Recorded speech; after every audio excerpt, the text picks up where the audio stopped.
Mwanamke, ukiona dalili hizi basi ni ishara ya tatizo. Chukua hatua mapema.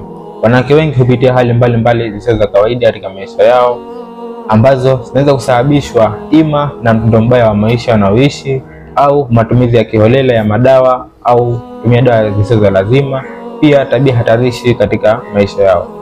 Sababu zote hizi zinaweza kuleta athari katika mfumo wa homoni. Miongoni mwa athari hizo ni mwanamke kupata mzunguko wa hedhi isiyo ya kawaida au hedhi isiyoeleweka. Pia mwanamke kuwa na wasiwasi au kutokujisikia vizuri kila mara. Pia kuwa na tatizo la kukosa usingizi. Mwanamke kuumwa na kichwa mara kwa mara. Pia mwanamke kutokuwa na uwezo wa kushika ujauzito, na mwanamke kuwa na mabadiliko makubwa katika mwili wake kama kuongezeka sana uzito au kupungua sana uzito. Pia kupata maumivu au uvimbe sehemu ya matiti kabla ya hedhi.